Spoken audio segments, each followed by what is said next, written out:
than what we go through today, because they weren't thinking about how their decisions that they made in 1776 would affect our ability to live in the greatest country in the history of the world in 2012. Their petty differences, thankfully, were overcome, but it didn't stop there. After we won the Revolutionary War, obviously we went through the Articles of Confederation, and then we got our Constitution. That gave us the Second Amendment, which is why we're here tonight. But leadership didn't stop with our forefathers. Think back to Abraham Lincoln. Lincoln was willing to risk his career to save the Union. And you can see when you walk through the Lincoln Museum, it wasn't a popular thing in all of the United States, even in the North. Lincoln risked his political career and sacrificed his life by showing leadership and allowing us to keep our country strong. Think back to the times in history. There are those moments in history that all of us remember where we were at. Pearl Harbor. Raise your hand if you remember the day that the Japanese attacked us in Pearl Harbor. I bet you know exactly where you were, what you were doing. Civil War. Anybody remember that besides Sheriff Gillicuddy?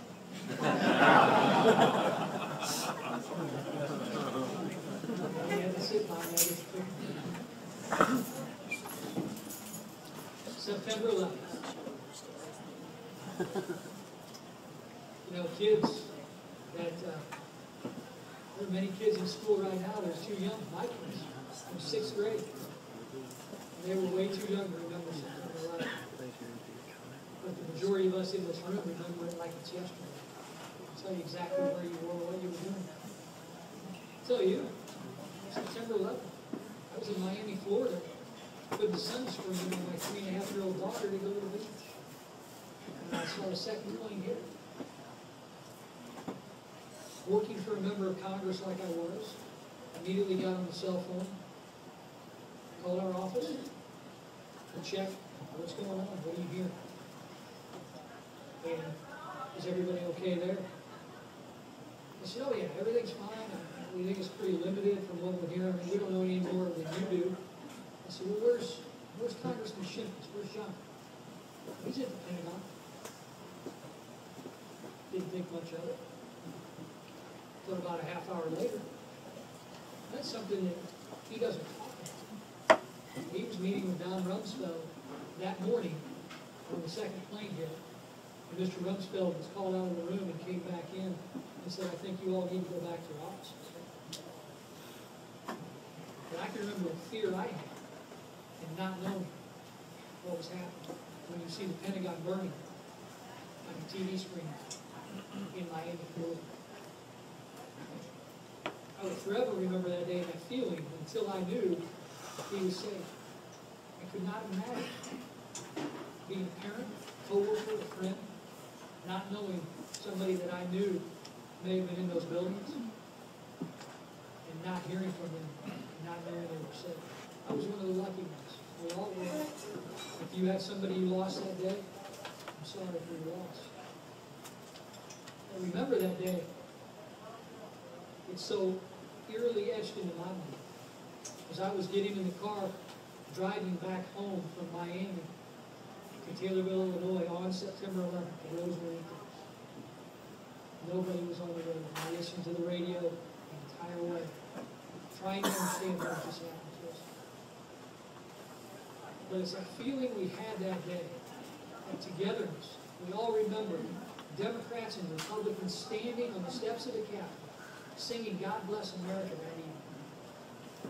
We all knew that America would falter because of our freedom. And we saw leadership that evening by both parties, politicians of all walks of life, coming together. And if you would have told me that night we would forget the resilience of America, I would have said there's no way. We've just been attacked. But we have. we've sunk right back into polarization, politics, and that's unfortunate. Because what we have to do is get through that to make sure that we elect the leaders at all levels of government who are going to lead. They're going to keep us the freest, greatest nation in the history of the world. And when we do that, there are going to be many more decisions that everybody who is in elective office has to make. And we're going to go through the criticisms, and we're going to criticize.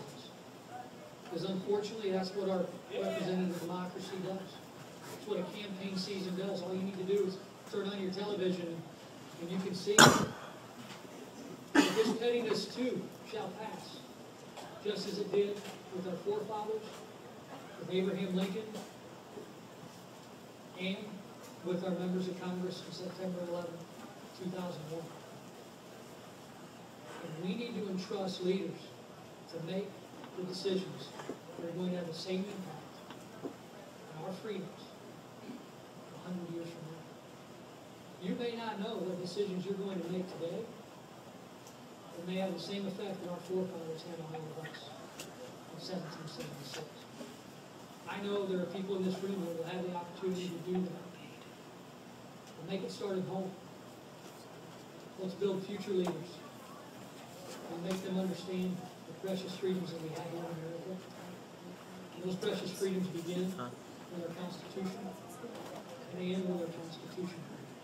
And they begin with the Second Amendment. And again, thank you very much for listening to me tonight. We're looking forward to the opportunity to get to know all of you better. Thankfully, since I'm in Taylorville, I know most of you, which is nice. But it is a little more difficult to talk to your friends and your neighbors and people you grew up with than it is complete strangers. At least it is for me. I get a little more nervous this way. But remember, as I ended out at Kerwin, Alan, thank you. Freedom is dependent upon leadership. Let's not ever forget that here in Taylorville, and let's not ever forget that in the United States of America. God bless you all, and God bless the United States of America. Thank you.